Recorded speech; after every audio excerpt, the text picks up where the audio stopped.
All right, we'll go ahead and I will call to order the regular board meeting for Woodman Hills Metropolitan District on Thursday, January 27th, 2022. It is 5:32 by my clock here.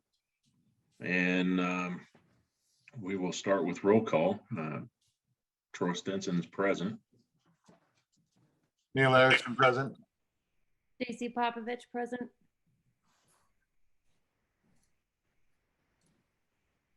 Sherry Ringen present.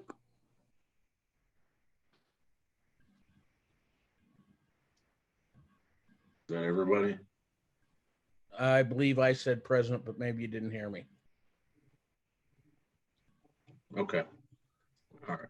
So that is 5. We do have a quorum.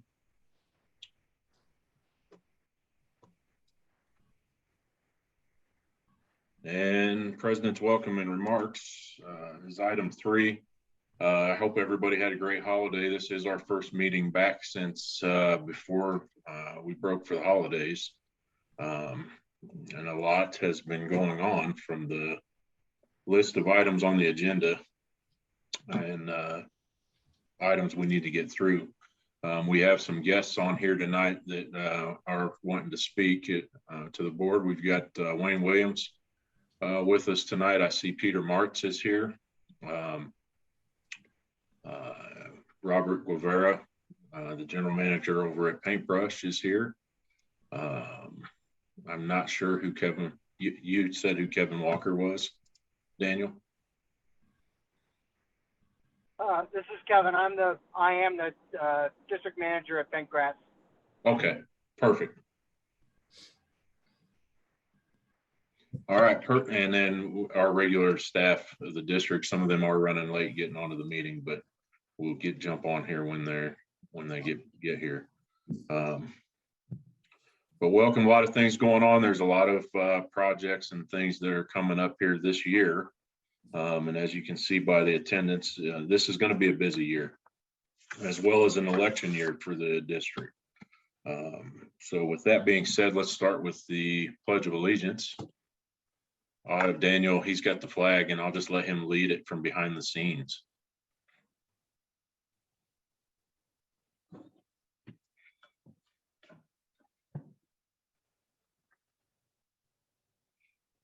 I pledge allegiance Allegiance. The flag. Under the flag. United of the United States of America and to the The republic republic for for which which it it stands, one one nation, under God, under God, indivisible, indivisible, with with liberty liberty and and justice. justice for all. Thank you.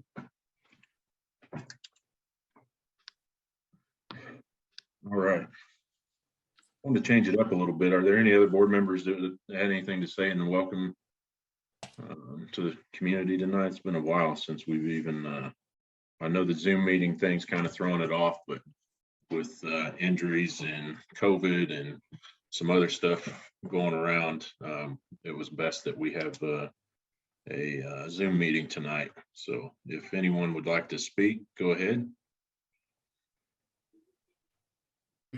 Just say that we've had a lot of work going into the district here in the past few months. So even though a lot of folks are on vacation or taking care of family, there's been some substantial changes done at the office and some improvements. So we're really excited about what that's going to bring for this year and for the future Woodman Hills. So that's all I have to say.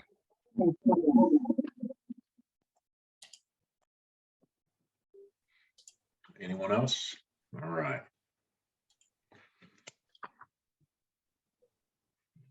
Okay. I'm trying to figure out where we want to fit Wayne in here. Go ahead and are you on a time constraint, Wayne?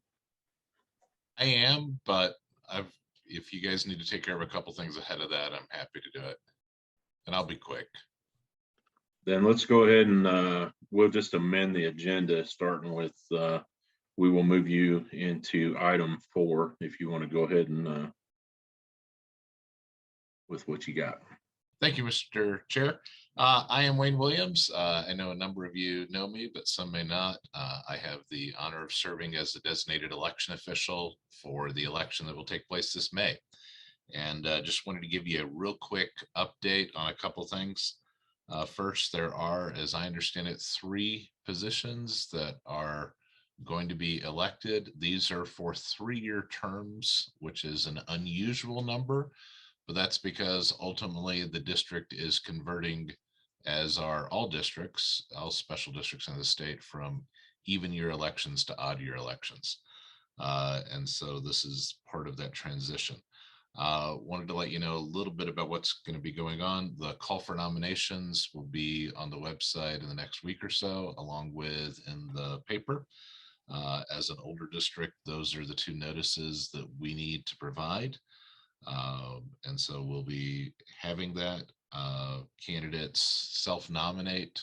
As those of you who are on the board recall from your time, it's a fairly simple process, but we'll have the form and that process together. I have obtained approval from the county clerk and recorder's office. And once again, our primary way of returning ballots will be at the drop box at the fire station. Makes it very easy for voters, very simple, it's very secure, and means they don't have to use postage, and they know the ballot gets back to us. And so we will have a PO box for those who wish to mail it, but we'll be pushing that 24/7 drop box, which makes it very easy for folks who may be working. It will be a mail ballot election, and ballots are we won't do ballots until we know who the candidates are. If, by the way, there are no more than 3 candidates, then the election will be canceled. But we are working right now on the design of the envelopes because there is a supply chain necessity to get those done ahead of time. They're being done generically. So if for some reason this election is canceled, they can be used in a future election. And with that, those are the major things I just wanted to cover. And let folks know that now is the time to start thinking about whether you wish to run for re-election or wish to run for election. It is open to folks within the district, and happy to answer any questions that folks may have on the elections, and we'll have more updates as we go forward. Thank you, Wayne. Appreciate it.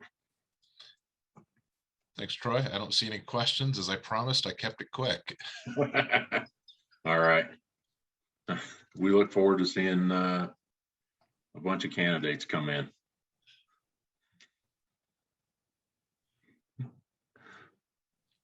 Have a good night. Thanks. Y'all as well. All right. Then we'll move to item 4, which will now be not item 5, approval or disapproval of the agenda.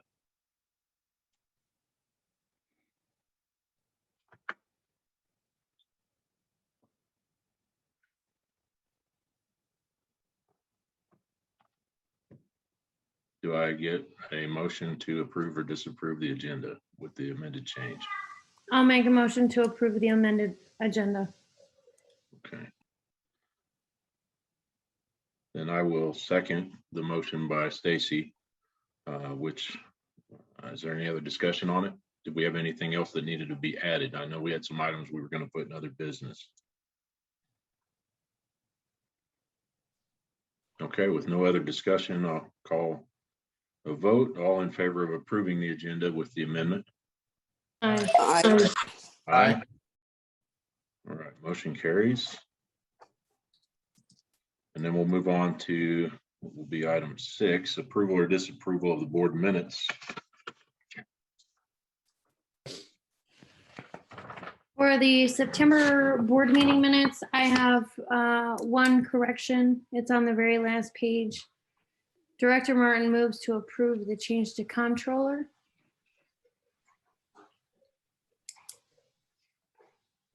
Which ones were, which minute? On September, Okay, the September meeting minutes. On the very last page of the September minutes, Director Martin moves to approve the change to comptroller. not agenda.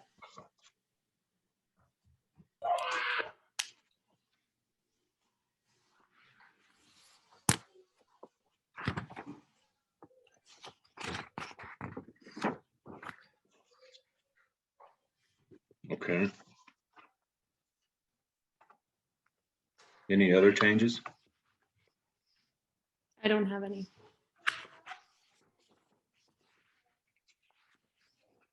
With that one change, can I get a motion to approve? Now, there are multiple sets of minutes here. Were there any issues with the minutes from the November 29th special meeting?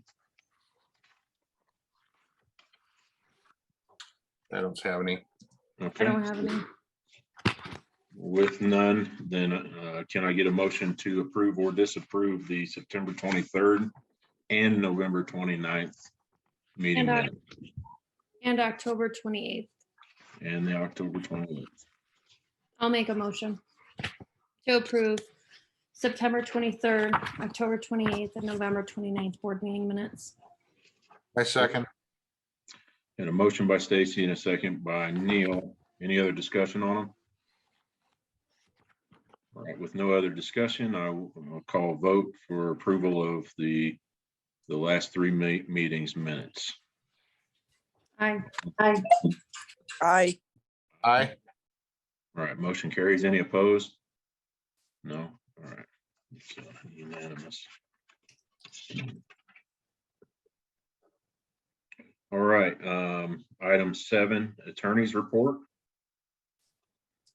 Yes, and this is Brian, and I'm filling in for Ted. So the first thing I need to report is Ted's in Ecuador. Apparently it's so hot. He said it's really hot.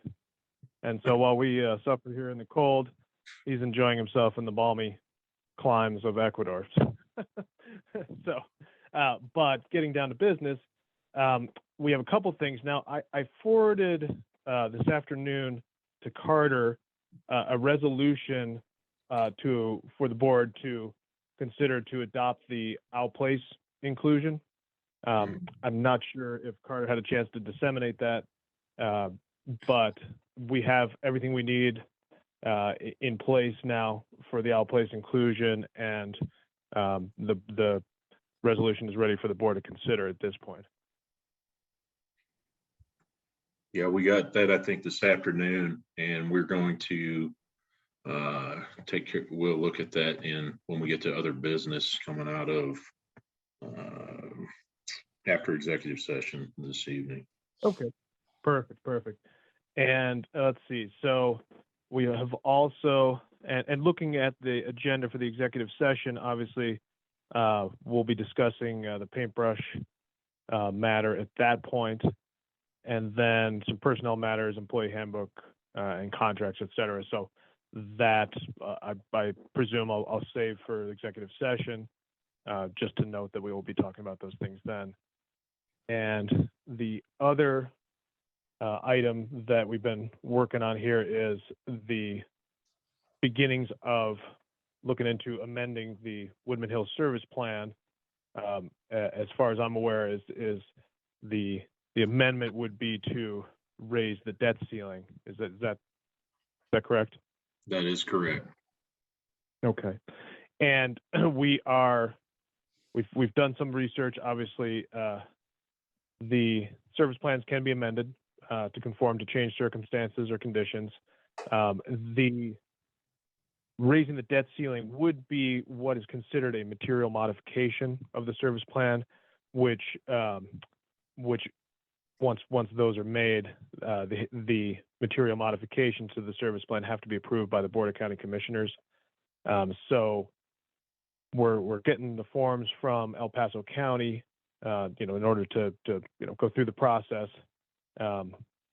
And the guidance we've received, or the feedback we've received thus far, is that most likely the Board of County Commissioners would not approve to eliminating the debt ceiling, but would probably be more likely to approve, raising the debt ceiling to whatever level we feel is we can, support, if that makes sense.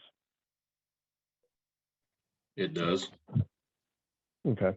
So yeah, we'll like we said, as we get those forms and get into the process, obviously we'll be working with the board on what we need to do to justify, so to speak, the material modification.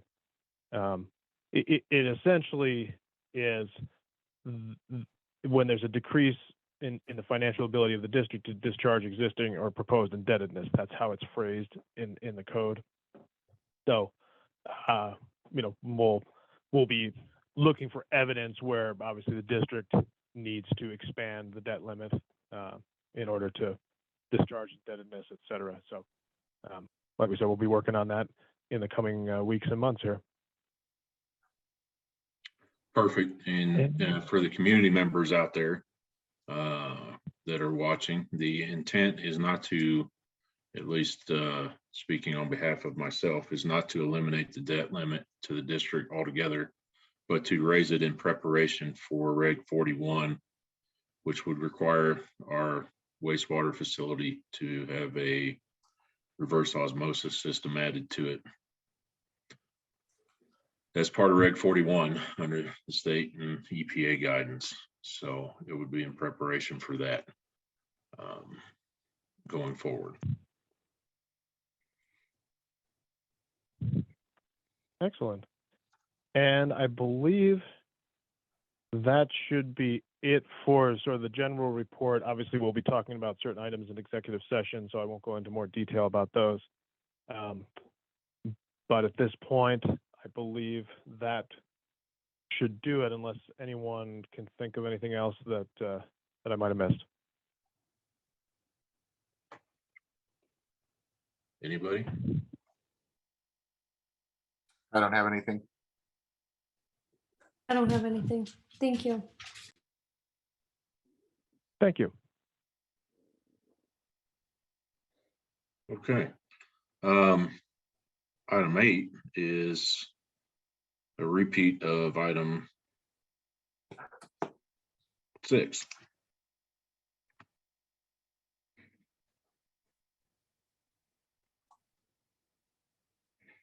So we will go to item 9, which is approval or disapproval of the financials.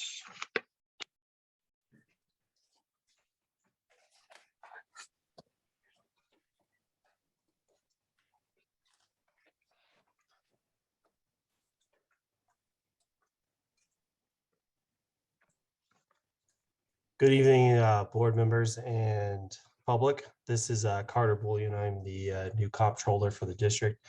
What's been provided for the district for the financials is a closeout of last month, so December 2021, as well as a closeout of the financials for year ending 2021.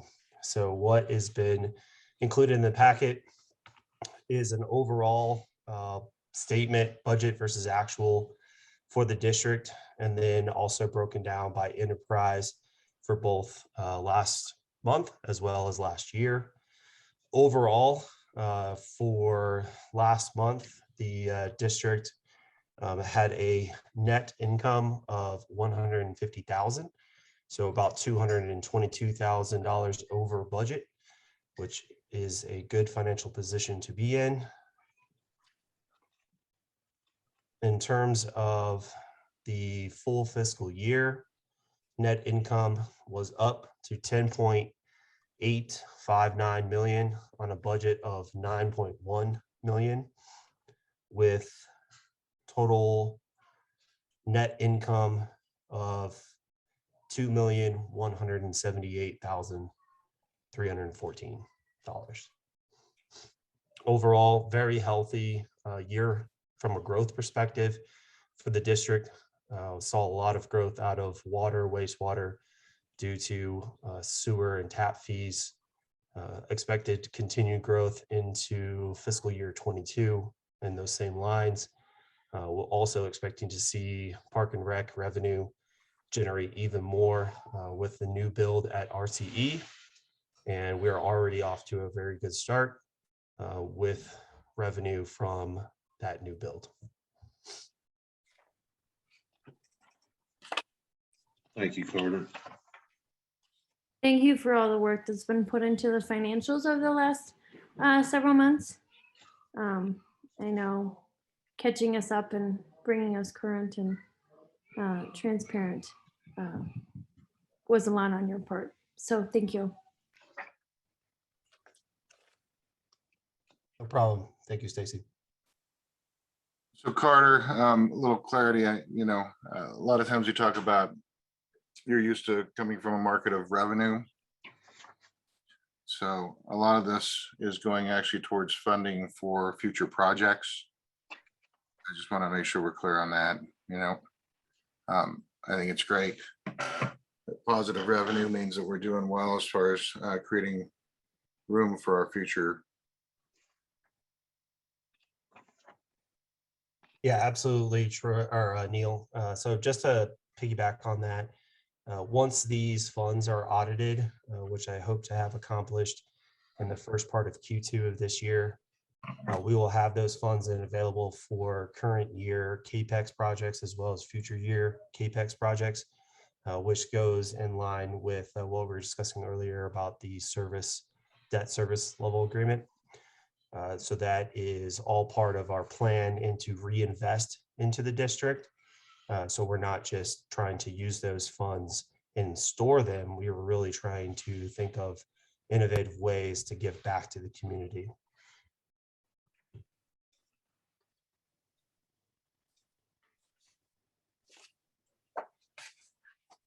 Sherry or John, did you have any other comments on the financials? No.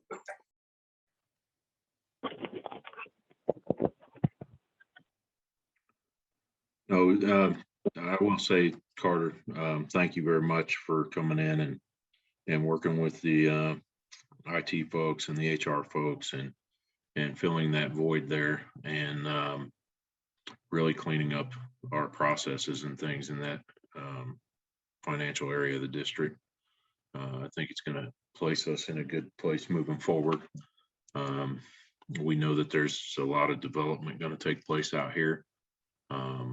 And we have current and previous IGAs that need to be looked at. And the plant that needs to be adjusted depending on when the state and EPA comes back. So you've done a great job of coming in and putting that stuff together and helping out the directors in day-to-day operations, keeping things flowing smoothly with the district. With that, can I get a vote either way, whether approval or disapproval on the financials? I will make a motion to approve 2021 year-end financials. A motion by Stacy A second. and a second by Neil. Any further discussion? Okay, all in favor of approval of the financials? Aye. Aye. Aye. Aye. Aye. Any opposed? Motion carries.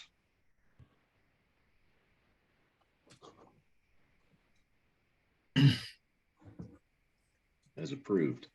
All right, item 10 would be COLA Aspen View Homes on servicing 2 homes in Bentgrass.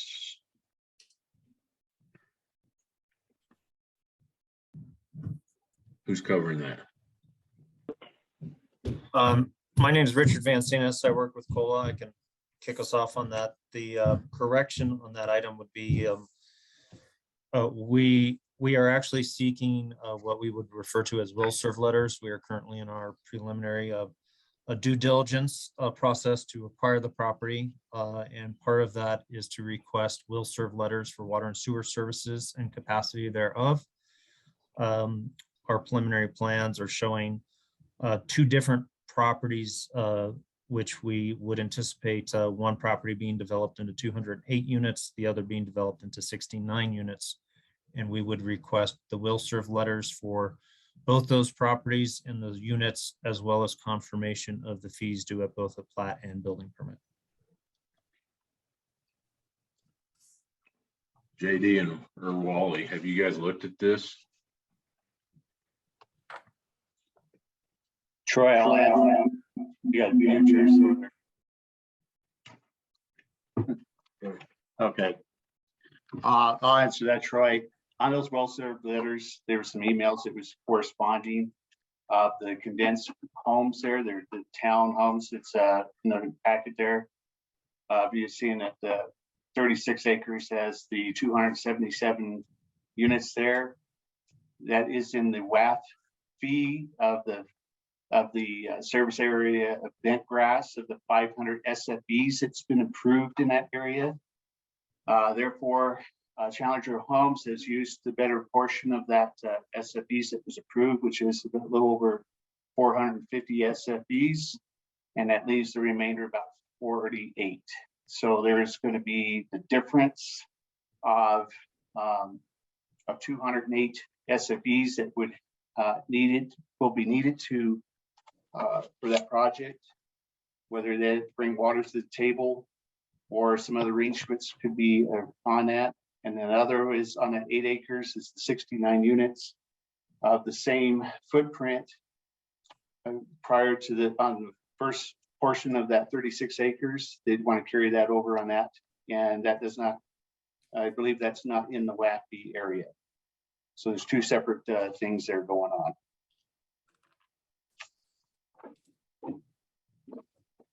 I guess the question is do we have the capability of servicing that? Not unless we have water brought to the one and arrangements on the other. I'm not sure about. I was hoping that JDS Hydro had been on tonight to answer that latter question.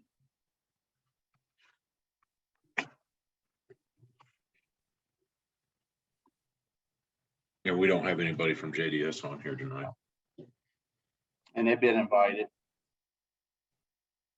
They were invited for tonight. Mm-hmm.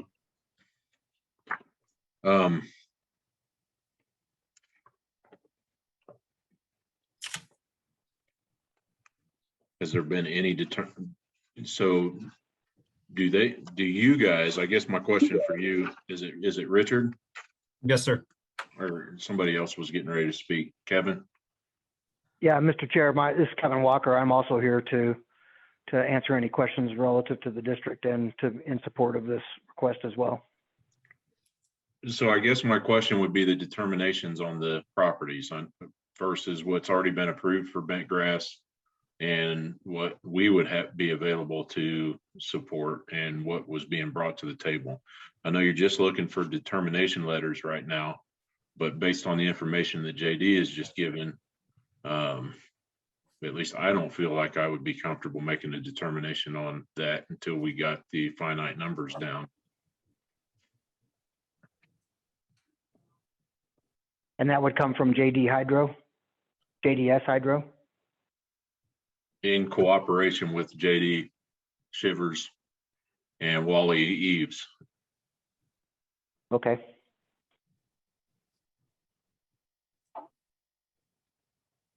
There's further information needed from Richard as well, as far as you're talking about JD looking if there's any water coming to the table as well. I didn't understand the question. Can you repeat that, Neil? So I think there's more information that JD and Wally need as far as if there's any water coming to the table to make a determination as well, to work with JDS Hydro. So I agree with President Stinson that there's not enough information to make a choice today, but I think we need to work towards taking a look at it much closer and get JDS involved. And we're happy to communicate with JDS and JD in a continued effort to try to answer those questions. Do you have JD Shivers and Wally Eves' contact information? I have JD. Yes. Okay, perfect. Great. Did you have anything to add, Wally? Nope. I'm sorry, was that for me? No, I don't have any. We'll continue to work with Aspen View as well. Go ahead. Hang on just a second, John. Wally, go ahead. I can't hear you.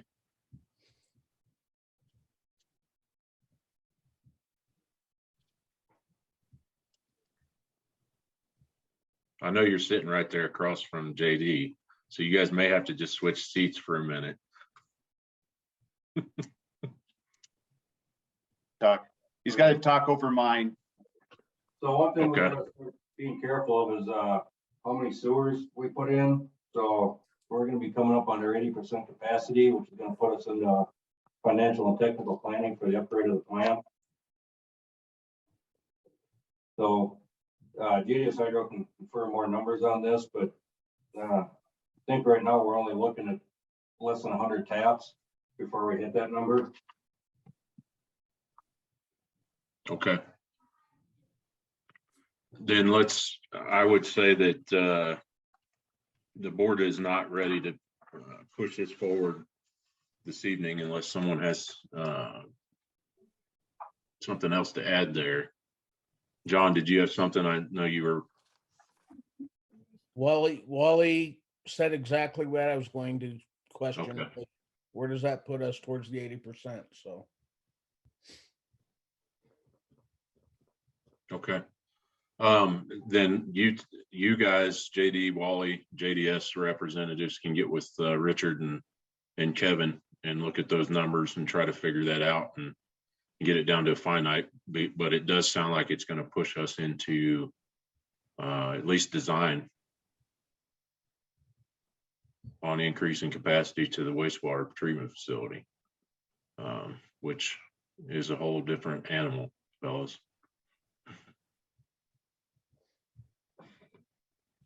So you guys can work with them on that. Richard and Kevin, if you want to, you guys have JD's contact information, just get with them at the office and they'll run that to ground with you. Yes, sir. Thank you.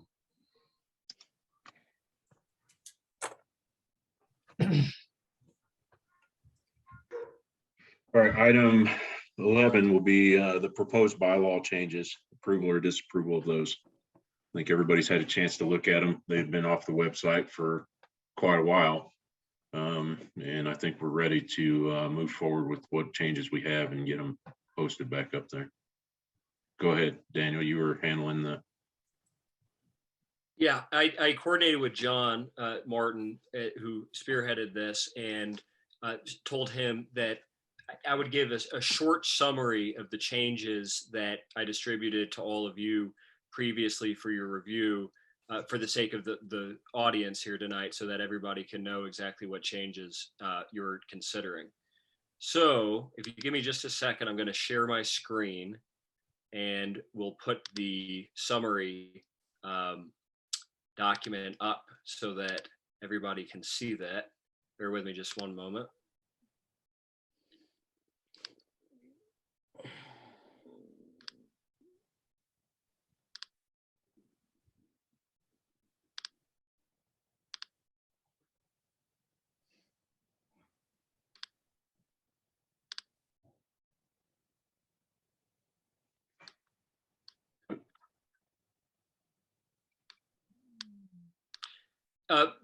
Does the document fill the entire screen or only part of it? It's only part of it. Got it. Okay, here it is. So the great majority of the changes that you're considering tonight are simply semantic changes, getting rid of the word manager or managers or district manager, and instead replacing instances of that word with enterprise directors or water enterprise director or wastewater enterprise director or parks and rec enterprise director, depending on context. That covers all of the changes up until right here where my cursor is on the screen. JD added that enterprise directors should have appropriate licenses per their respective enterprises. We changed a typo of comptroller, or what should say comptroller to comptroller. In addition, here from Wally regarding cleanouts. JD added some language regarding who may use the Parks and Rec facilities and when, which you reviewed and can see up on the screen.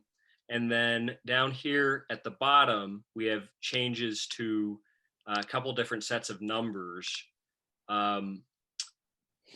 The second set of numbers dealing with base utility rates. And the first set of numbers dealing with, I'm confirming, the disconnection charges. And that takes us through all of the changes that were distributed via email to directors a few days ago. Then there's also a second small set of edits that Stacy sent over, which I thought we could review quickly.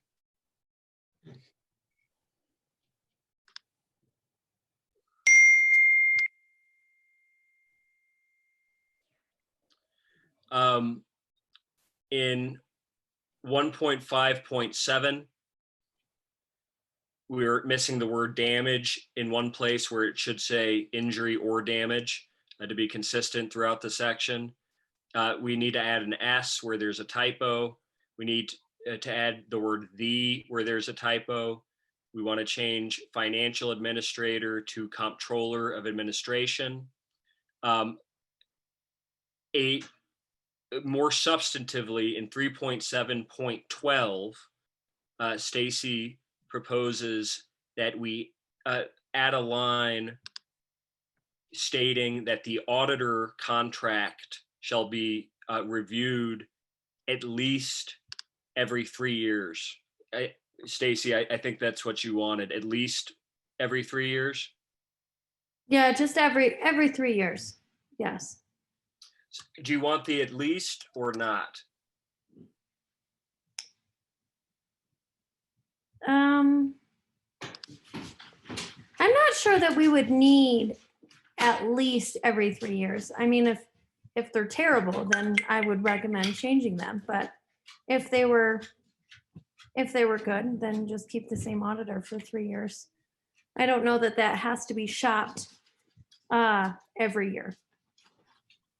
Stacy, I would agree with that. It also falls in line with what I've been discussing with the board around the audits in terms of detail and length. So every 3 years, we will look to do a deep dive or potentially even some sort of a forensic audit. So I feel like that 3-year mark that you're setting falls in line with the updates that we're looking to make to the audit schedule. So I guess, Daniel, we're leaning towards leaving the at least out and just put every 3 years. Okay. And then finally, the last suggestion from Stacy I wanted to mention here because it requires, as Stacy noted, a little bit of research. This is section 3.4.4, which deals with the noticing of emergency meetings. I'll bring this up on the screen.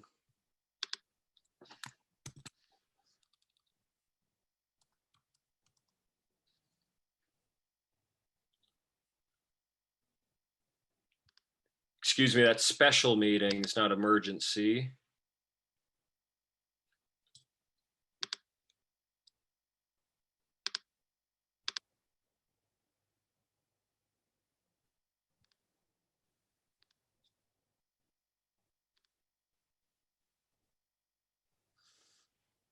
The bylaws currently say that they must be called with at least 72 hours prior written notice at such time and place as the board may determine, which notice shall be posted in 3 public places within the district and at the county clerk and recorder's office. So number one, Stacy wanted to check whether that 72 hours notice was required by the SDA. Is that right, Stacy? Yes. And I then- wanted to double check that that wasn't also reduced down to 24 hours. And then number two, we wanted to see whether posting the agenda or the notice, I should say, publicly on the website obviates the need to also post it in 3 public places within the district and at the county clerk and recorder's office. And I thought both of those were questions for our attorney, and I didn't really expect, Brian, you'd be able to answer those without prior notice, but this just came up, and so I thought we would talk about it for a minute here.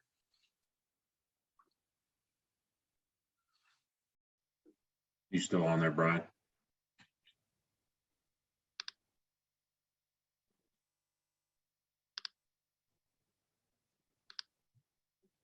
I guess we'll send him a note.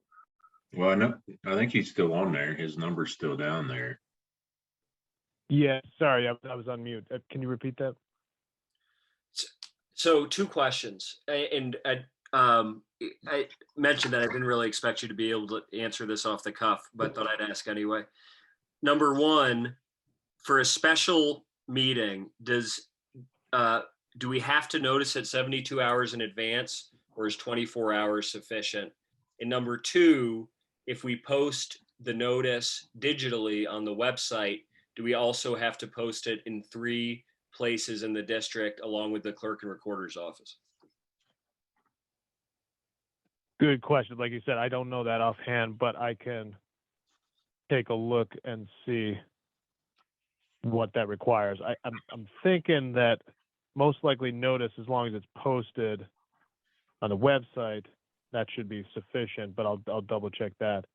And I think you're right, the special meetings have to be 72 hours. Let me see what I can take a look. I'll take a look if you guys want to keep going, and then we can circle back to that. Sounds good. So that ends my summary. I would suggest, unless somebody has a better idea, that there could be a motion that all of the edits spearheaded by John, along with Stacy's, be adopted, or you could break them into 2 categories if people have different feelings about them. Say again.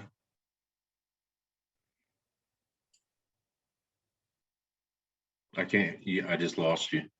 Sorry.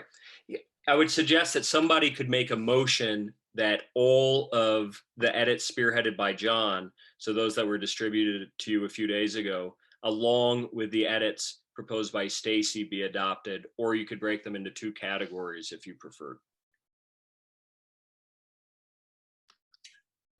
Some of those edits were also put in by JD and Wally as well, correct?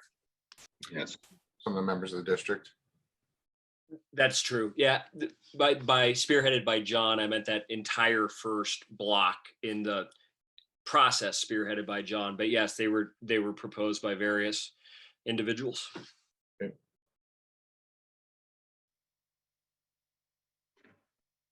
So how do you want to split them up?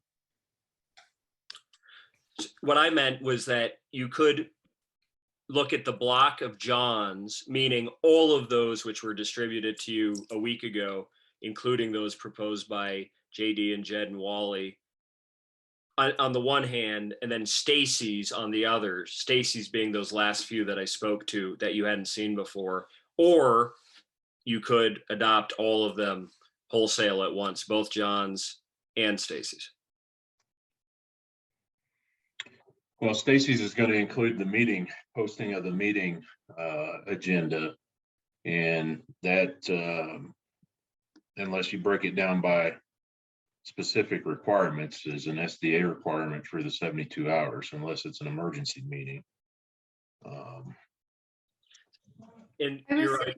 The only reason I was questioning the 72 hours is I was reading the board manual as 24-hour notice for special meetings. And I think, if I remember correctly, I think it's something they updated within the last year to go from 72 hours to 24, because people are electronically posting and they don't have to stop by a bulletin board. So I could make a motion to approve the bylaws as amended, excluding further legal counsel on 3.4.4 for clarification. Okay. Hey, Stacy, I also have the SDA board member manual from 2021 in my hands. So chapter 3 under A, calling the meeting, designation of time and place, it says that all board meetings are required to post 24-hour agenda notices. So it applies to all board meetings, not just special or regular. Does it have the new electronic posting that they sent out with the COVID stuff a year and a half ago? Yes, it does. So it specifies what you need to do for electronic as well as non-electronic. Yeah, on page 11. I was just reading through it, but we can approve it excluding 3.4.4, waiting for legal counsel clarification. Well, our bylaws are mostly taken, the big chunk of them are straight from those SDA manuals. So I would actually, I mean, we could approve amending the bylaws with the changes by John and the changing the meeting minute piece to adhere to the SDA change. Okay.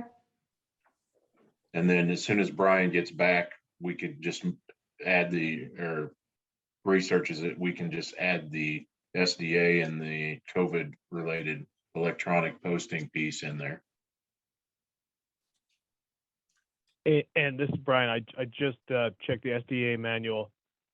Yes, the special meetings need the 72-hour notice prior to the meeting, and special meetings also have to conform to the regular meeting notice, which, yes, you were correct, posted in at least 3 public places within the limits of the special district, and a notice posted in the office of the county clerk and recorder in El Paso County. So that looks like, yeah, you were correct on both those points.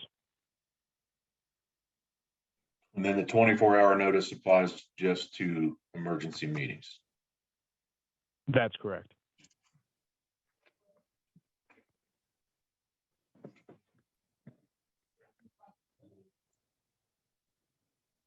What's that going to do for our motion? You want to keep it all in one motion or you want to split it still? I don't see why we can't just keep it all as one.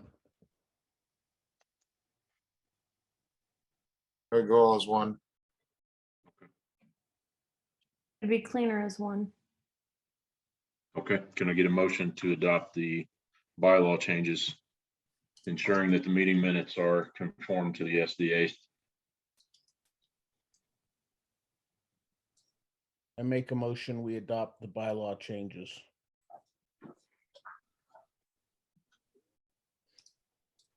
Do I have a second? I'll second. All right, I have a motion by John and a second by Stacy to adopt the bylaw changes.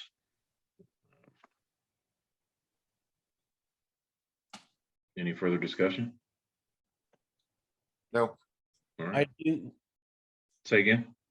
I do have some further discussion, but just the fact that we can make changes to the bylaws at any time. We do not need to pull them down off the website. We do not need to do any of that. At any meeting, anybody can propose a change to the bylaws and we can make that change. Correct. My further discussion is. Okay, any other discussion on it? All right, all in favor to the approval of the amended change or the changes? Aye. Aye. Aye. Aye. All right, motion carries and changes are approved.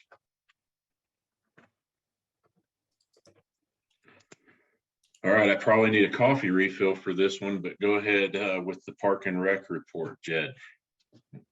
All right, here we go. Got a lot of stuff going on. We'll start with maintenance. They've been busy to say the least. New garbage bins you'll see starting to be installed, replace the broken ones throughout the district.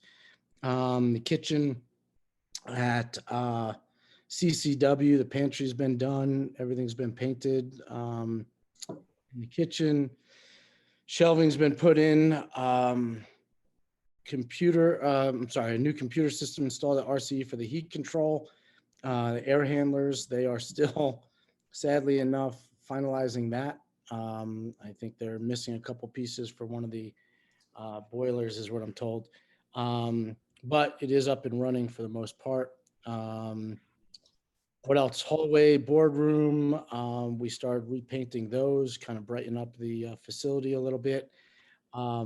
Exterior lighting at CCW was added. Exterior lights at RCE in the back. After we had that one incident, we've ordered lights. They're going to be installed hopefully in the near future here. And then we installed some lighting towards the far end of the pool. It was a little bit dark on that end, so we added some more.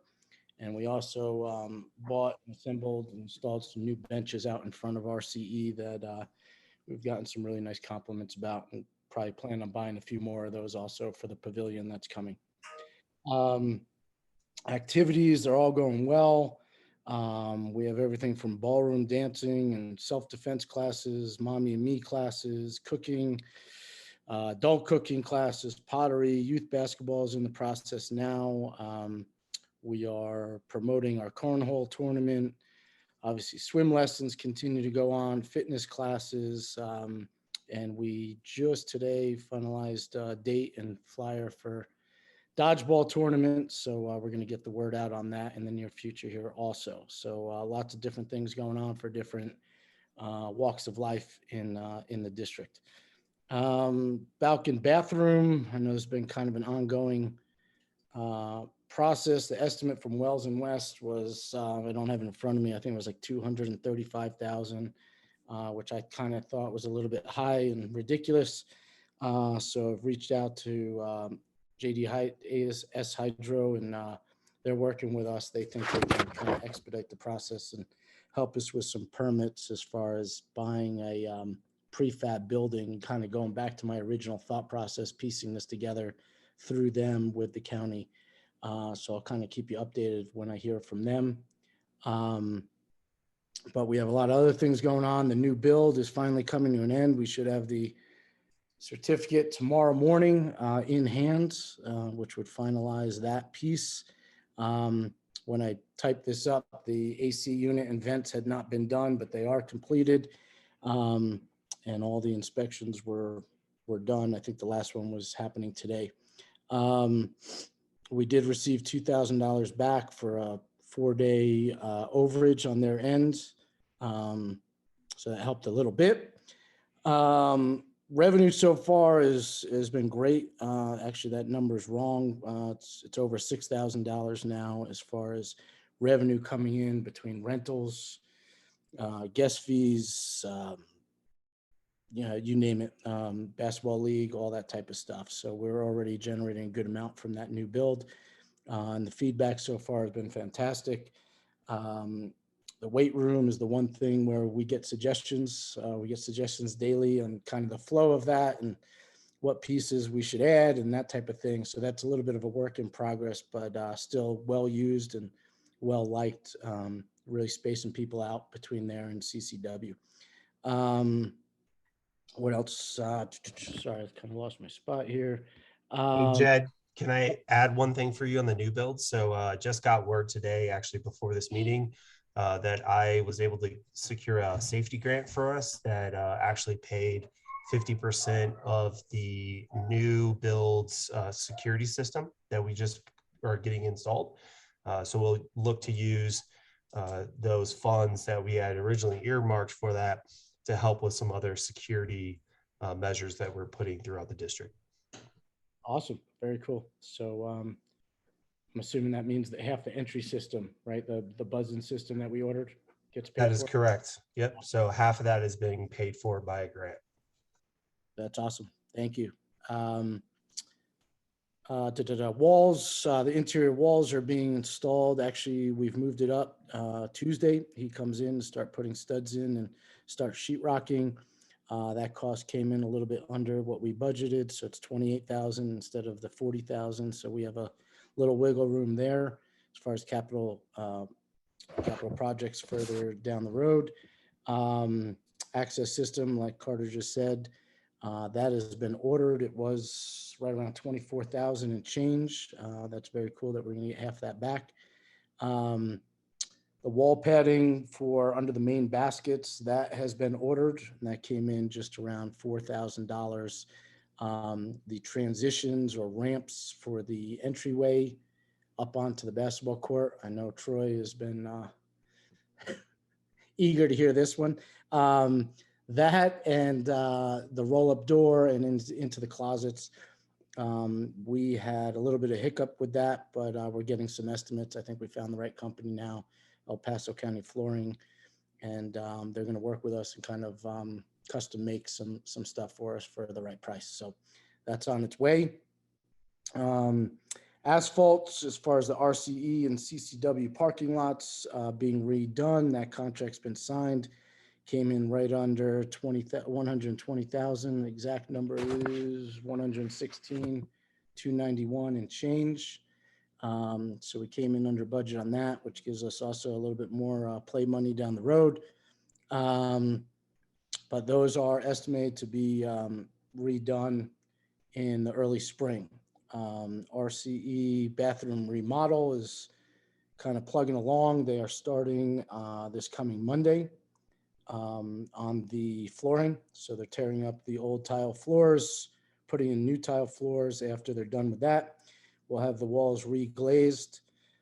And then all sorts of new fixtures are coming in between stalls, shower seats, etc. And that has all been signed off on and ordered also. It looks like we'll come in under budget on that project. Also, they're starting with the family locker room, and then they'll move their way down the hallway, women's and then men's, and then do the 2 small bathrooms in the hallway there. So that project's moving along. Outdoor pavilion has been started.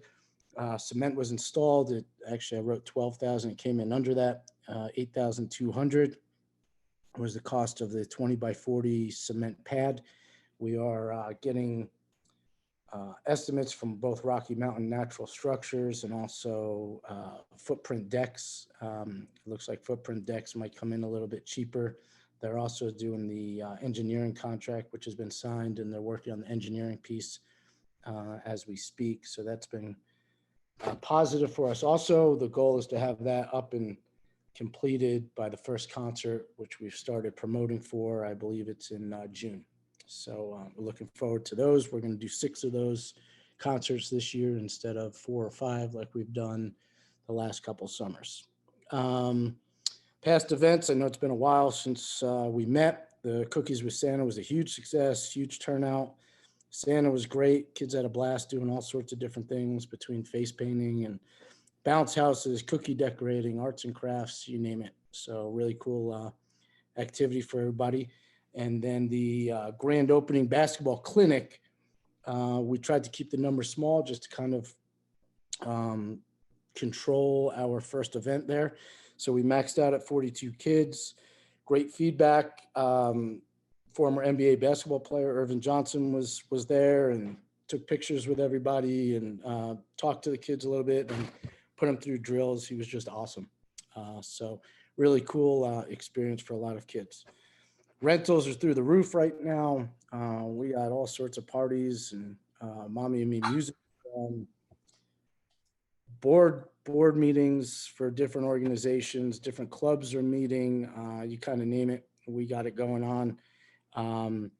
And like we said, the new gym is also being rented a little bit. And again, that's always a puzzle, not interfering with the use by residents, but also being able to generate some money that we can use for capital projects and things like that down the road.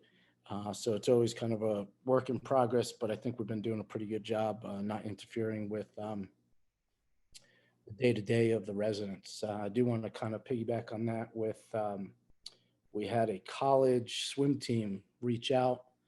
This was back in October. They're from Kansas. They came and rented our facility for 3.5 days. Did high altitude training, both in the pool and in the gym. Really, really cool just to kind of watch them and you know, be part of that. And I think that was just good PR for our district as a whole. They really enjoyed it. They want to come back next year and do it again. They wrote a really nice letter that I can pass on to you guys, just thanking us for the opportunity. So that was a really good thing for the district. We are looking into a whole bunch of different things. Saunas being one. We get a lot of requests from Parks and Rec for both saunas and hot tubs. Hot tubs, the maintenance between chemicals and everything else are a little bit more than I want to chew. But the sauna is a little bit less maintenance. We're looking into infrared, electric, less maintenance as far as the chemicals and all that type of thing, more of a cleaning. So anyway, they are right around $7,500 each. My first thought was maybe one in each locker room at the new build. Been kind of picking people's brains throughout the last month as far as whether they would be used by different people in the weight room. And every time we mention it to someone, they love the concept and love the idea. And then they also throw out, but what about the pool area also? So it's a thought. And there's nothing that has to be voted or decided on today. It's just something to chew on and think about. We would have the money in capital projects from the leftover of the parking lots, and we're under budget for the interior paneling for the gym. So again, food for thought, just kind of throwing that out there, maybe some saunas in the near future or next year. CCW remodel, we have an estimate for $29,000. The same gentleman is doing the interior walls at the gym to kind of blow out all those downstairs walls, open up that space, really spread out that machinery. He said he can do it in early spring if we want to do it. Again, it looks like we would have the finances to do it in capital projects. Again, kind of choices, trade-offs of what we want to do. In addition to that, we also have an opportunity to buy up to 27 weight room pieces. They're $400 each. It's a really, really good deal. And we do have some storage spaces for them for short term. And then once that blowout is done downstairs, we can supplement what we have short term and then also replace when those leases are up for all that machinery and all that weight room equipment downstairs. When the lease is up in 2 years, just use the rest of that stuff if we decide to purchase it now, and just we own our own stuff at that point. So it is a good deal. It's an opportunity, again, food for thought, and you guys can comment on that in a moment. We do need some sort of cleaning system. You can kind of go old school and just kind of mop the gymnasium floor. But I would love the opportunity to purchase the gymnasium Zamboni. It's about $7,500, also $7,300. Preserve that hardwood floor, make it look gorgeous for a long time. And obviously the efficiency of cleaning using a machine versus hand is totally different. So again, food for thought. Drainage project kind of fell on our desks here. JD, Wally, and myself have been meeting with a couple different companies to kind of get estimates or get their thoughts on draining our ponds, trenches, ditches, all that type of stuff, cleaning everything out. It's been neglected for quite some time, kind of getting it back to where we can manage it in-house. But I don't think we can do that now. It's kind of above and beyond the scope that my guys are capable of. So again, as those estimates come in, I will forward them onto the board and you guys can chew on those numbers also. We're expecting pretty hefty financial burden with that one. So what I've been asking them is kind of piece it together, a phase 1, phase 2, phase 3 type concept with the 2 ponds by Safeway and I believe Bennett, correct me if I'm wrong, Bennett Pond, if I'm using the name right, being the priorities at the moment. So that's kind of my report. Lots of moving pieces, lots of great things going on. Comments, thoughts, especially about the Zamboni, CCW remodel, saunas, or anything else? Nice work, Jed. Did you guys get all the internet up and running in the buildings? Yes, we are up, we are running. That was a little bit of a process, but everyone's happy now. So, so that's a good thing. Excellent. Couple things, Jed. Yep. Can you now see the cameras from the new build in RCE? Yes, sorry, I didn't mention that. We have Advanced Alarm has set us up, and then also with the help of Sylvester from our IT company, those guys work together. So from all of our computers in RCE, we can see what's going on in the gymnasium and weight room. Cool. And then you mentioned purchasing equipment. Yes. Are you talking treadmills? Are you talking free weights? What are you talking? These are all free motion. Here, I have my packet in front of me. Free motion ground zero equipment. So it's everything from, you know, seated calf raises, squat machines, standing lift machines, hamstring. I mean, you name it. This guy has it. The gentleman I happen to know, he's the board president over at Peyton High School. Big weightlifting guy. Keeps his equipment pretty immaculate, to say the least. He's kind of one of those types of guys, and he's just replaced all of his equipment and has this. He's willing to give us a really, really good deal if we want to take advantage of it. We can buy all of it. We can buy some of it. I don't think we need all 27 pieces, to be really honest with you. I would probably say 15 of them. And like I said, we do have some spaces, thanks to Wally and JD, some spaces at different facilities where we can store it short-term and or long-term, and kind of go from there. So. Then my last question is saunas. Yep.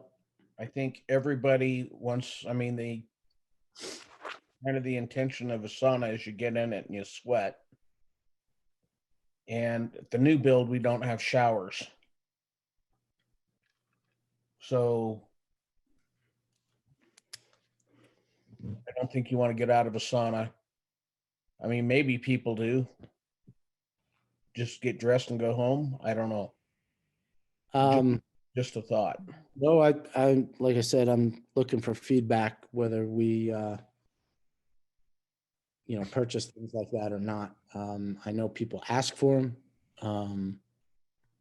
You know, in the private conversations I've had as people are working out, you know, what do you think? And this type of thing. They all love the idea. I haven't had that particular conversation. I know we don't have showers there. We don't have the ability to put showers in the new building right now. You know, one option is after you do it, walk into the next building and take the shower, drive home and take the shower. I'm not 100% sure, to be really honest with you, what that answer is. Like I said, food for thought. You know, you definitely bring up a good point. That's for sure. Thank you. Hey, Judge, just to add for you, you and I can work together on submitting some of those expenses to our conservation trust fund. So, for example, you know, the pavilion that we're looking to put up, things like that, the blowout build or rebuild of CCW weight room, a lot of those expenses are eligible under the conservation trust fund. So we can look to try to offset some of our costs using those monies. Very cool. Anybody else? Questions, comments for Jed?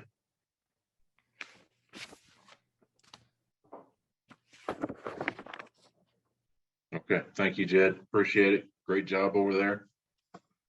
All right. Can I ask what your thoughts are on purchasing the Zamboni? Or should we table that and just chew on it for a little while? And Well, I mean, my personal thought on it is I would rather see right now the Zamboni and some seating over there at the gym than saunas right this minute, only because we need to protect the investment we have, and having that Zamboni in there to be able to keep that floor clean. I mean, we were over there last night for basketball, and it was, it's it's getting used frequently. So, I mean, there's people over there nonstop. So that would be my opinion. I don't know how the rest of the board feels. Open it up for discussion on at least the Zamboni piece. I would be in favor of the Zamboni, just clean, protect the money we've put into it, make it usable for years, especially with as much use as it's getting. Make sure it's clean. I agree. Hey, Jed, are you tracking head counts for the use of the new facility? We are. I don't have that in front of me. I can get that to you first thing in the morning. Okay, no, that's fine. I'm sure it's, it's going to be up from a base of 0, but how the folks are using it and make sure that the homeowners are enjoying the new facility. It's been a long time coming. There's no doubt that your community loves you guys for what you put up there. I mean, Troy's been there, Stacy, I believe. I know John's been there. There are just people there all day long. And obviously certain times of the day are busier than others. Mornings are pretty busy. And then after school hours, you have all walks of life in there enjoying the facility that you guys purchased and built there. So the numbers are really, really good. Feedback's been phenomenal. But I can get you the exact number if you want. Sure. Hey, Jed, out of curiosity, is there a rent versus buy option on the Zamboni or even potentially a service? I'm sure. I've just looked at the purchase ones. It's just my personal opinion. I think when you lease things, the negative is you can kind of run into, well, you don't have throwing all this money out over the course of a 3-year or 5-year contract versus having some sort of asset at the end of that time. But I can definitely look into a rental. As far as companies, working in a school for a long time, as far as coaching and PE teacher, I've never heard of a company that comes in and does that. It's usually always in-house with a maintenance staff or a cleaning staff. But I can look into that also. Yeah, we can work together on that too. I agree with you. I think buying the asset makes sense. It's a depreciating asset that we can utilize. I just want to know kind of all the costs that would be incurred on that, because now you're talking extra time for your maintenance staff. What does that look like? Chemicals potentially that go into using to clean the floor. How is that going to be, how are we going to offset that on the chemical line item as well? So All right, I'm you just guys trying to can think talk through all about of that it. offline. I've got a motion that we go ahead and approve purchase of the Zamboni, so that we can continue on here. Check that floor over there. I second. Any further discussion on the Zamboni? All right. All in favor of purchasing Zamboni for maintenance of the floor over there at the new build? Aye. Aye. Aye. Aye. Aye. Aye. Any opposed? All right, motion carries. You get your Zamboni, Jed. Thank you. Appreciate that. All right, we're going to move on to the water report. JD, floor is yours. Thank you. And I wanted to just make a comment for Jed. This is the first I've seen a short presentation. I greatly appreciate you did that. Anything for you, JD. All righty. Well, this is going to be from November timeline from our last board meeting. At that meeting there in November was, of course, for the approval of the budget. But anyway, as far as the from October forward, we have completed our lower zone of flushing there on November 17th, as well as servicing 185 hydrants. This helps out for the water quality in the lower zone due to the purchased water from Cherokee Metro District, which is predominantly in this part of the distribution. And it's known to have the higher iron, which is in the water, that causes the iron to be precipitated out inside the pipe surfaces. That's where we get our brown water and yellow calls.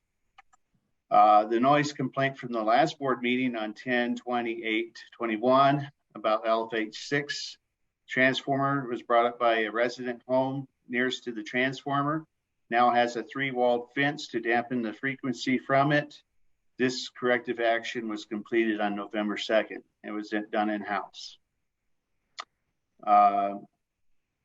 The 2 million gallon tank that was owned by Woodman Hills Metro District, the talks about that resulted into the sale to the service to Meridian Service Metropolitan District, and that transaction was completed on 12/20/21. We had a check in hand of $300,000.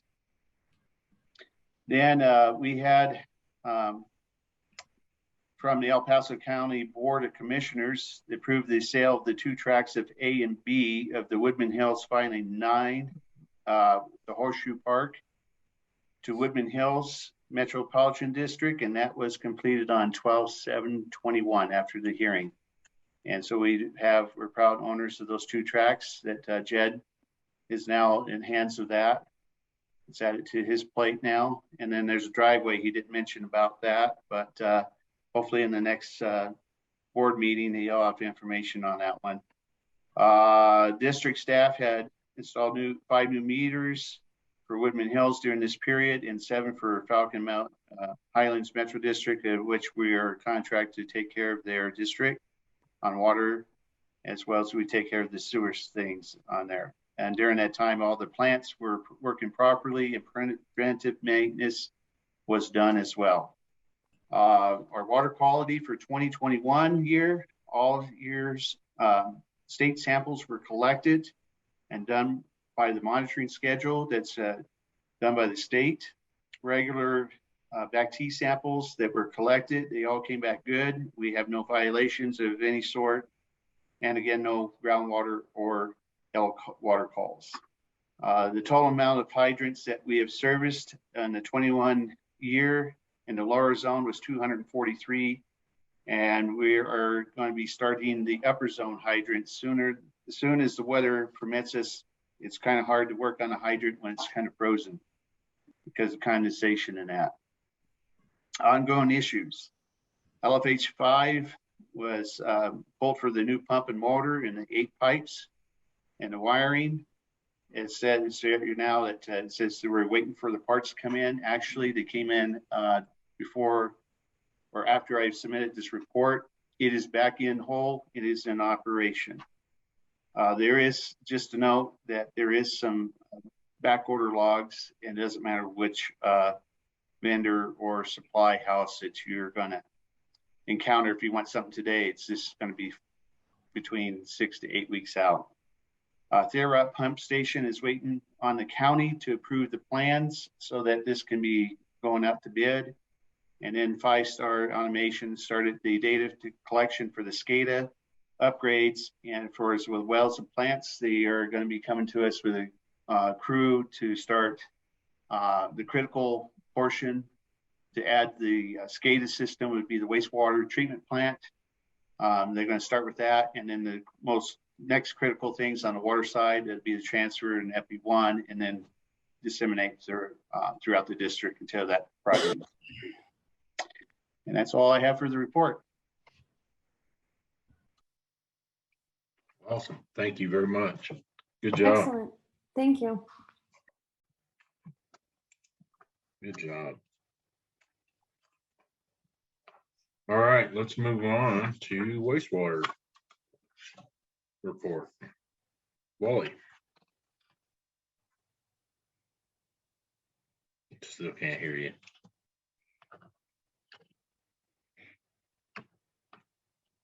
Don't pick Wally's on. going to talk over me. Yeah, can you hear me now? Yeah, I hear you. All right. Yeah, going back to beginning of November here. A leak was discovered on the sewer force main along Meridian Road.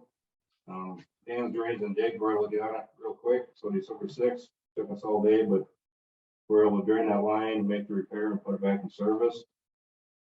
We're JD on the emergency response plan Woodland Hills. Believe that's been submitted with DDS Hydro. I met with a representative from D49 schools about water and wastewater service over by the Falcon Fields area. I haven't heard back from the guys, so I don't know where we're going with that. Our genome testing on our biosolids has been completed, and basically we're exempt until we won't have to retest again until after we upgrade the plant. So got a bullet on that one. Our annual DMR QA/QC testing passed. Well, this would be gives accreditation for an in-house regulatory lab. Allows us to do a lot of our samples in-house, save us a lot of money. Along with that, our fourth quarter wet test passed. So our plant's performing really good. That employee resigned in December, so we're still looking for one person yet. We hired a new wastewater operator. He just started 2 weeks ago. Promoted the current operator to operations supervisor. He's doing really good. He's gonna work out really well. The Vector truck has been fully purchased, paid for. I just signed the final paperwork today with Ferris Machinery. So the baby's ours. One thing to note is since we passed the budget, both Jay and I have gotten notices from a lot of vendors about price increases. It's gonna tighten our belts a little bit for this year, but should still be doable. I know before made comments on the district bylaws. We're gonna cover on KPAX projects. Also looking into cost and feasibility, putting electronically operated entrance and exit gates at the wastewater plant, trying to secure that facility a little bit more. As Jamie just alluded to, we're working with 5-star automation to replace the SCADA system.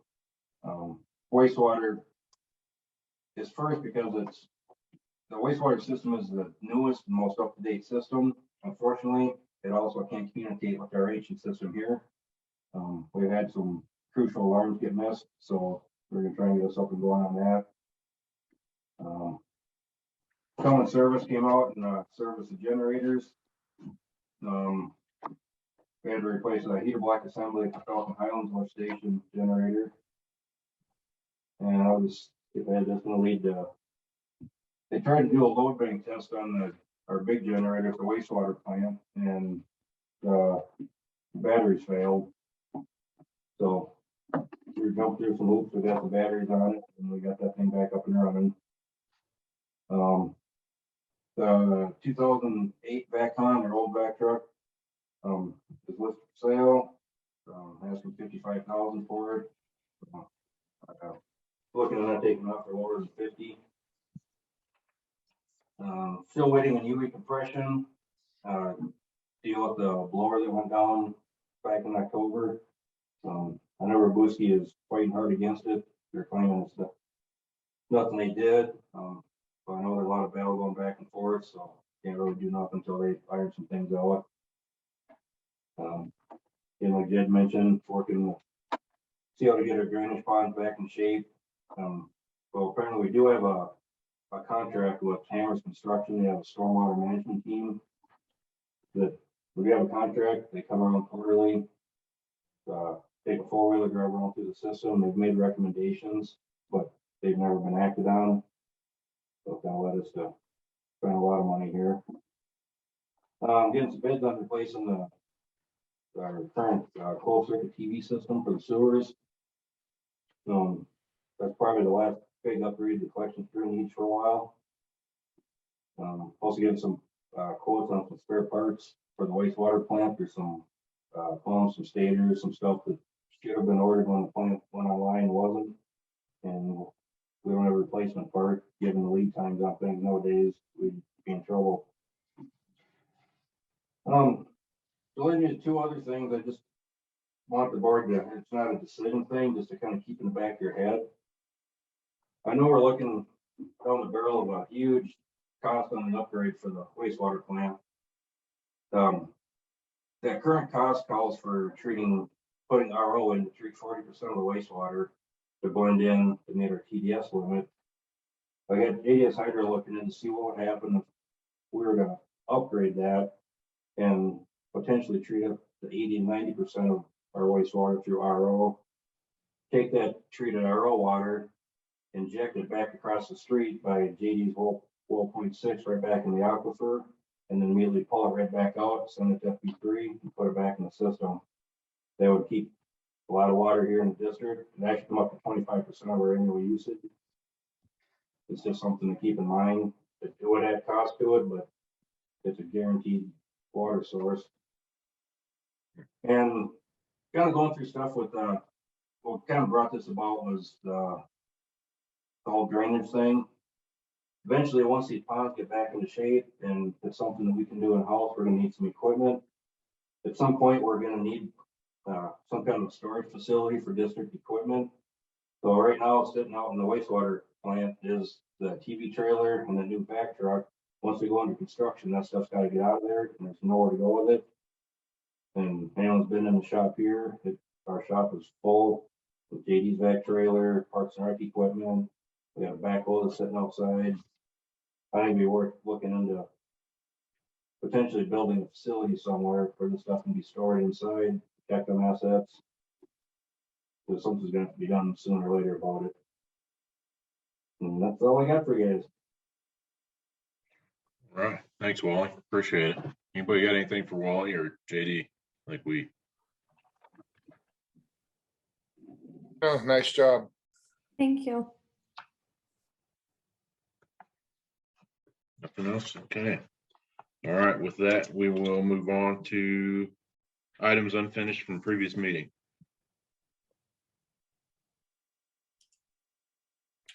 Carter, do we have something we added in there? Inclusion? Yeah, it should be the resolution in order for inclusion of property. So it's the owl place. Yeah. You should see those in your packet after Wally's report. Yeah, I see it.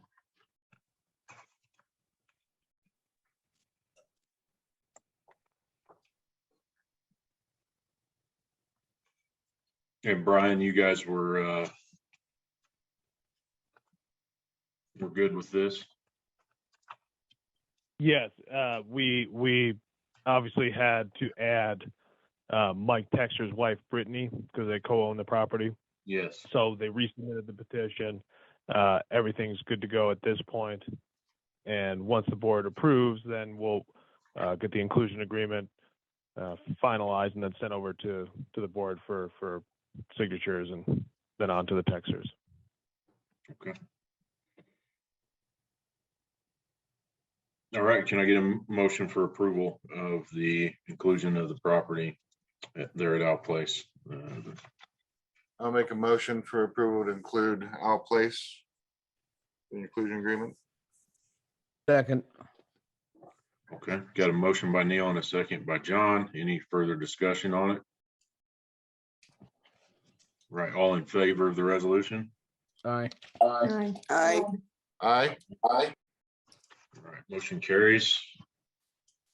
I'll come up and sign it there at the office tomorrow, Carter, and then you can send it back off to Brian and Ted and those guys. I will need a second board member there to attest, so. Troy, do you also need it to be notarized? Yes. Okay. I can meet you there, Troy. Okay.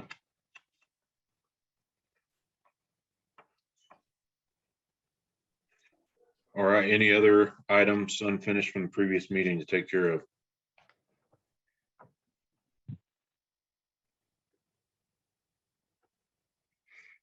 All right, we'll move on to board follow-up on any older items.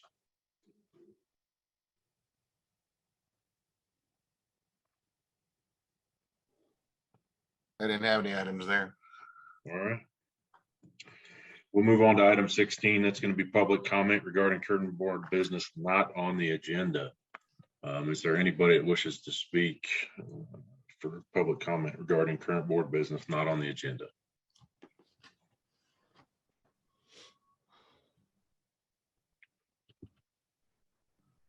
Nobody? Peter, Robert?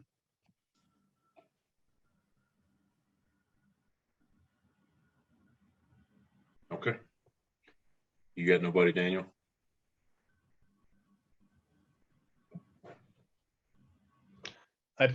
Troy, this is Peter. Yeah, I wasn't sure where I would fit in on the agenda. If this is the appropriate time, I can certainly bring up the issue and we're discuss with the board or if it's other business, whatever your preference is.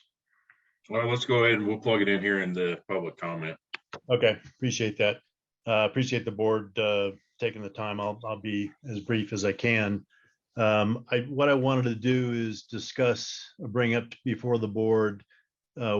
We are next door, Four-Way Ranch Metro District number 2. The district was formed in 2005. We previously had an IGA for sewer with Whitman Hills when the plant expansion was first started. Through a series of events on our end, quite frankly, we had a buyer for the property within the district that went away. We did not meet the financial requirements of progress payments to Woodman, and so the IGA was canceled. Since that time, we've gone through, in the last probably 2 years now, we've gone through a series of boundary adjustments. The new Grandview districts were formed. They were part of Four-Way, and then we've adjusted our boundaries. That takes some time. We started that in middle of 2020. That was just completed in 2021 here back in December. So we have a new fixed boundary for Four-Way Ranch Metro District 2.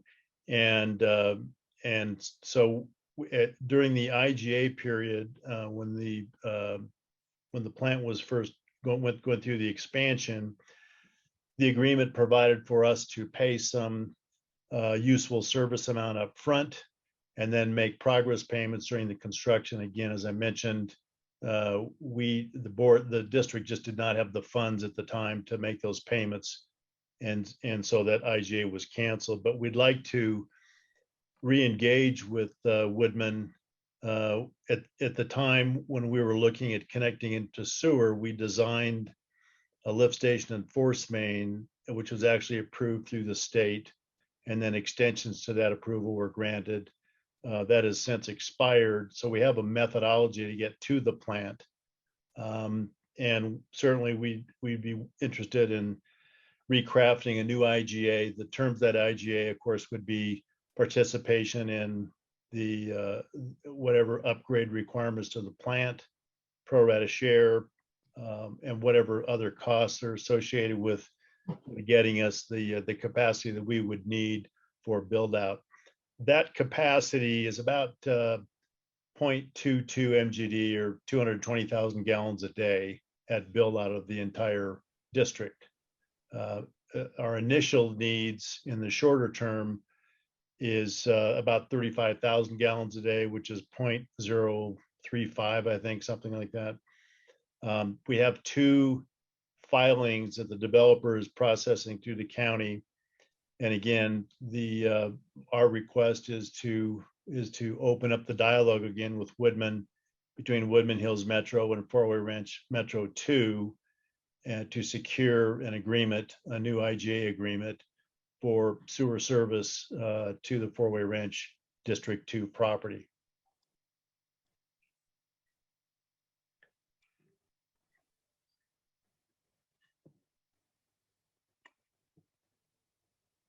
How soon are you guys looking to push through the county as far as your build out over there? Well, the first 2 filings, the first 200 lots are underway. They were approved several years ago. That approval expired along with the plat, so we're getting that reapproved. I would anticipate that those first 200 lots would be approved by the county, sometime mid to late summer. That would include the subdivision plat and whatever else is necessary. We do have a buyer for the property within the district. It's the same buyer that's buying all of Grandview, and so Grandview has secured, as you may know, probably know, a direct connection into the Cherokee Metro plant, and they've inked an IGA between the Grandview district and the Cherokee plant for build out of all of Grandview.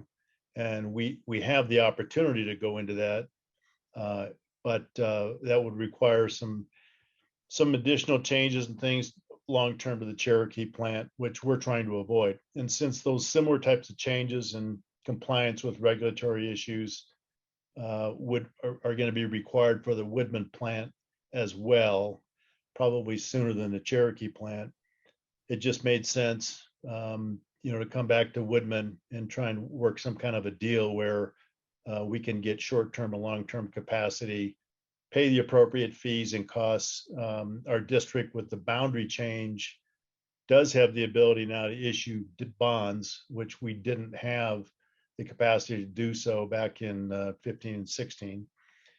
We also have developer backing for the dollars. So it could either be bond funds or it could be verification of funds to pay for Four-Way Ranch Metro 2's pro rata share.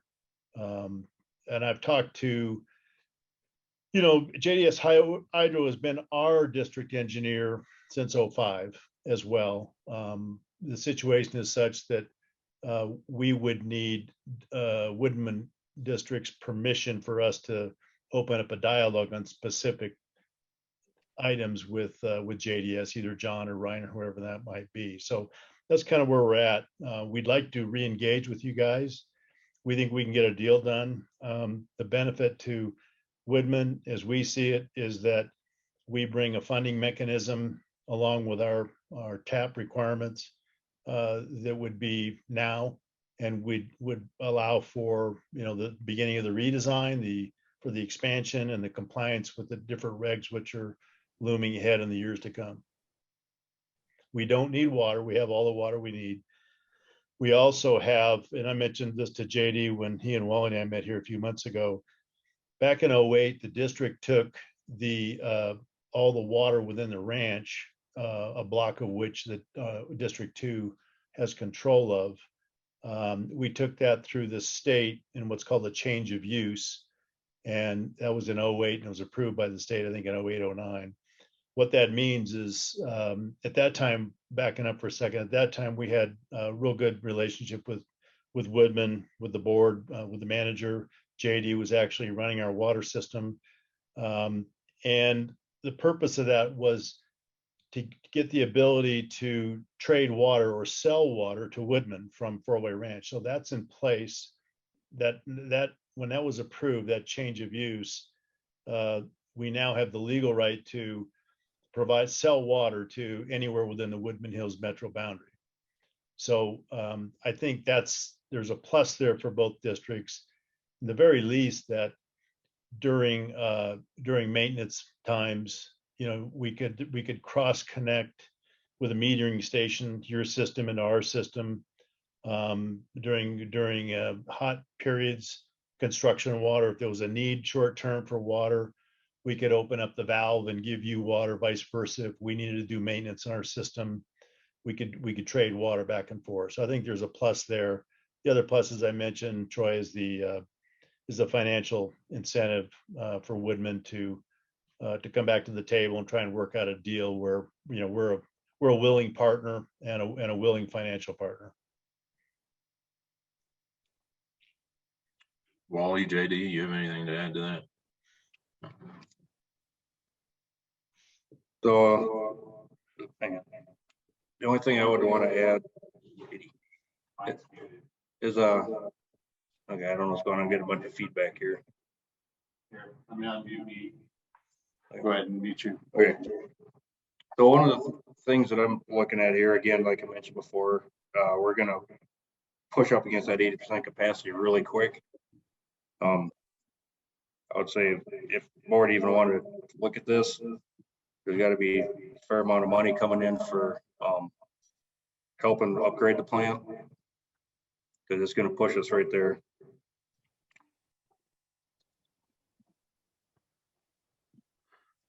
Board members. I think we visit the option as far as that goes. We're looking at bringing in water, Mr. Martz. Well, the water is really not necessarily a large quantity of water. My understanding is you guys pretty much have your water. It's more of a seasonal thing. If there was a short-term need for water, either for maintenance or whatever, that's an option. When we put our main in way back when in 06 along Eastonville. We've got a 10-inch main there, and we actually had put a sleeve crossing in Eastonville for the purpose of future connection into the Whitman district. So all this was sort of pre-planned back in the 06, 08, 09 timeframe. But we potentially have extra water, on a short-term basis, potentially on a long-term basis. We have more than adequate paper water for the entire district and then our entire service area, and then some. So there could be part of a water deal struck in addition to the sewer deal.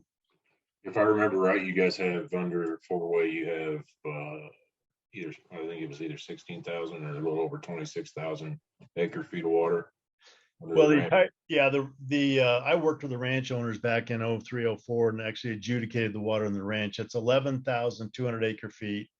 Of that, our district has enough water for about 1,830 equivalent dwelling units. And our developer for Waterbury is proposing about 1,200 equivalent dwelling units. So there's, we've got 400, 500, 600 equivalent dwelling units available of additional water that's adjudicated. Now that's paper water. Obviously, we'd have to drill the wells and so on, but there is some excess water that we could discuss as part of the transaction. And then have you guys already engaged with the county as far as, I think your lift station permit ran out last May, right? It was actually May of 20. We did get an extension, the lift station force main approvals. But I did discuss this with CDPHE a couple times, almost a year ago now, Troy, about what would happen because we knew we were going through the boundary adjustments. We knew that we would be able to reach a point where with the new boundary, the district could issue bonds. And that led to a discussion with CDPHE. It'll be a new submittal because the lift station force main has expired, but the design really is the same. It's already been done. The alignment really is the same. So what I heard from CDPHE is it would, to the extent possible, it would be an expedited process. I speak for myself as a member of this board. I've been through the process with you guys here the last since 18, and it wasn't pleasant to void the IGA. And we've always said that we would be open to engage any of the neighbors with opportunities, whether it be to help out or so we can all kind of work together out here. It doesn't always work out pleasantly, but I would be in favor of moving forward with at least open up dialogue on it. I really think, and I think you'll agree, hopefully Wally, is no matter which way we go between bent grass, any further development in paintbrush, any of these other neighbors that we have agreements with, we are up against it on capacity in that plant. I agree.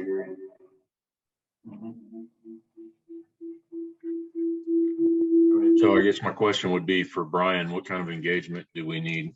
Do we need an engagement letter for legal or JDS to engage with the Four-Way Ranch District 2?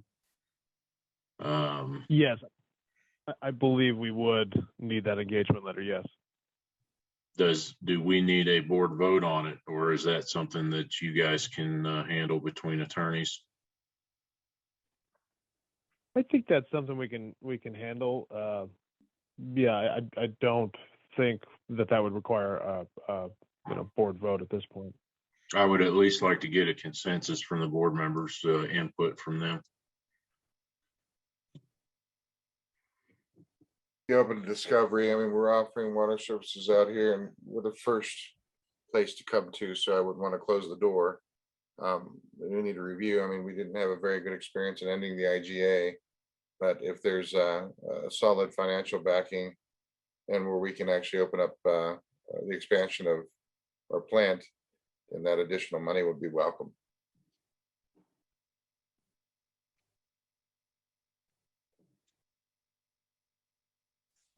John, Sherry, Stacy, anything? I'd be willing to open up talks of future interactions.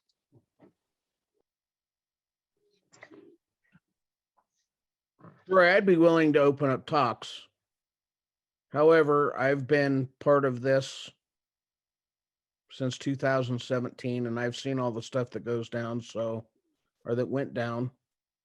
So I just think that we can make it work. I just think it's gonna be, we need to have assurances is all. All right. Stacy? I would agree. I'd like some assurances this time around. That's all. All right. Brian, I'll let you and Ted and you guys, if Ted ever comes back from vacation, you may be running that firm now. I don't know. That's right. He may wait till it gets a little warmer. But Peter, we'll give it a shot. We'll let the attorneys and folks work it out, and you guys can work with with Wally and JD and situate. And then just Brian, you guys can keep the board apprised of progress or developments and a way forward if there's a way forward. I appreciate that, and I appreciate the board's concurrence on that. It's got to work for both districts. It's got to work for you. It also has to work for us. But again, as I mentioned earlier, we're in a totally different position now. We actually have funding and the ability to bond, which we didn't have in 17, 18. And so we just weren't able to make the payments to the district. That's just the way it was, and things change. So we're in a much better position, both from a bond perspective, also from a funding, private developer funding. And I think we can get there. We just have to work through the numbers with JDS and with Wally and figure out what the needs are and what the schedule is and what the payment schedule is. And so there's a lot of work to be done, but I feel confident we can get there. Thank you, Peter. Thanks, Brian, JD, Wally. Thank you very much. Thanks to JD and Wally too for helping out with this, get this set up for us. Appreciate it. And thanks to the board. So I'll look for contact from Brian. Could be through Wally. I think Wally, you've got my contact info and everything. I know JD does. So via email, and we'll get going on this and move forward. All right. Thank you, Peter. Appreciate it. Thank you very much. Have a good evening. You too. All right. Any other public comment? All right. All right. We'll move on to item 17, and I will motion that we enter executive session for determining positions relative to matters that may be subject to negotiations, this being under CRS 246402-4E, and these are namely issues related to paintbrush hills and vendor contracts and personnel matters, also under CRS 246401F1, and that would be the employee handbook and employee contracts. Second. I have a second by Neil. All in favor? Aye. Aye. Aye. Aye. Sorry. That's all right. We'll now enter executive session. So Daniel, if you could kick out, we'll need JD, Wally, and Carter in attendance with us. And Jed, I'm sorry. We are on we are now back in public session, and we are on a short break here for about 2-3 minutes. So.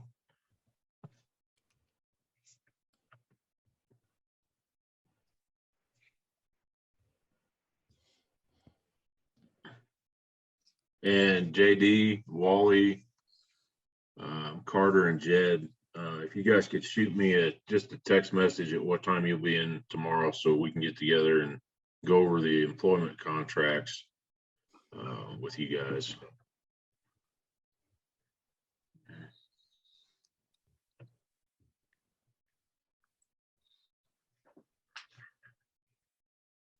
The only thing I have on my schedule tomorrow is I have a 12:20 appointment, I believe.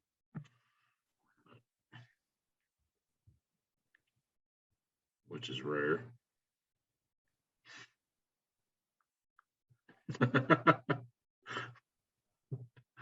Is that from you? Or is that from Wally? It must be from Wally.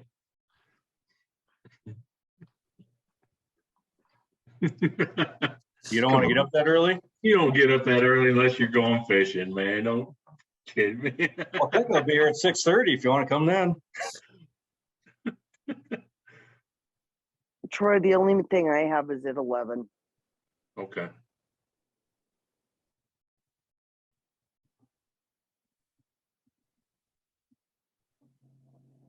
All right, I'm back. Troy, I'm in early in the morning. Anytime in the morning. Okay. I'll just come up there after I drop. I gotta take kids to school and then I'll come up by there and we'll start going through those.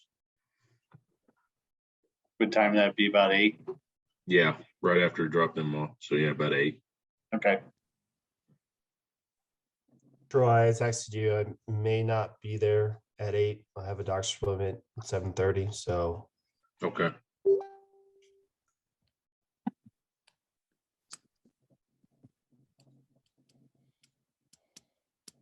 And Jed takes Fridays off, right? No, that was Jerry. If you want to put that in my new contract, I'm okay with that. I'm sure.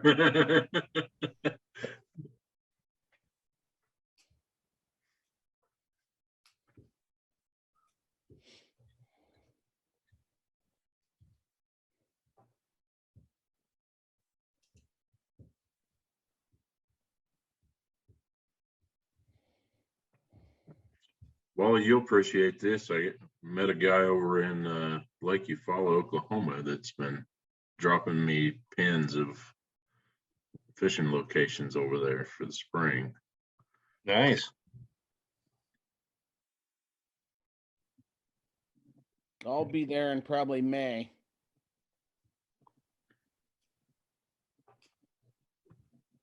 Where? Oh, in Oklahoma? Yeah, Lake Eufaula. I'll be there in March.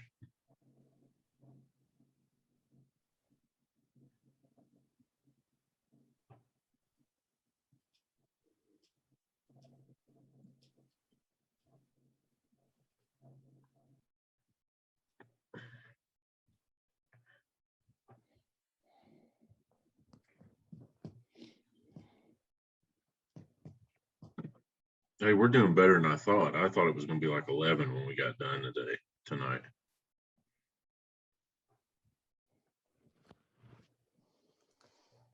Good deal. I forwarded that contract over to you.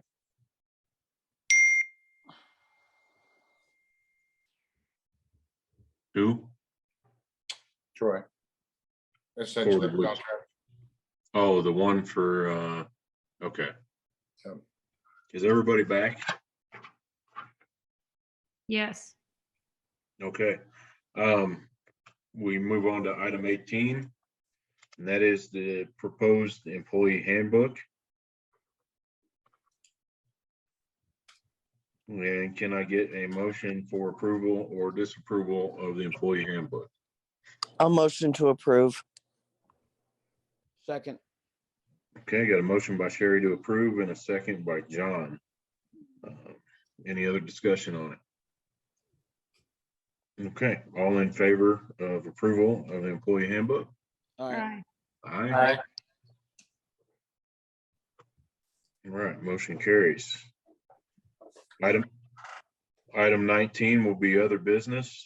The only other item I believe we have there is, man, see you.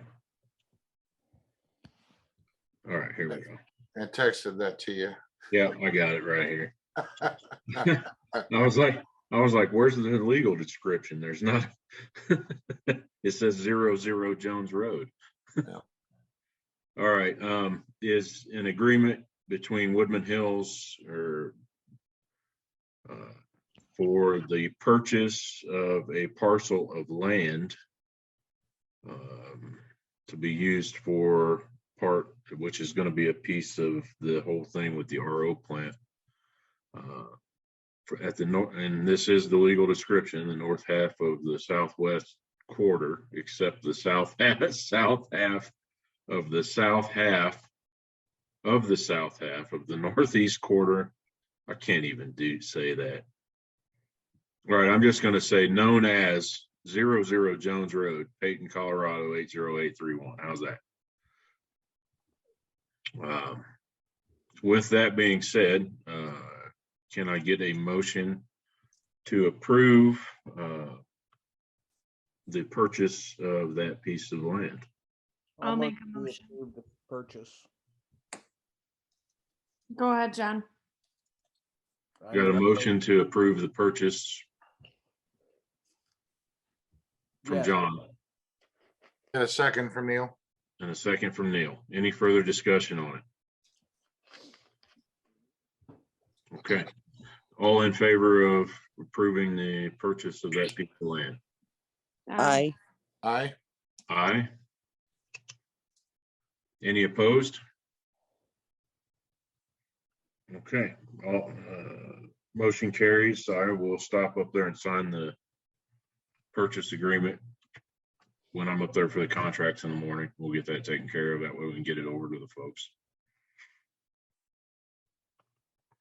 Any other business? Jed, do you have anything?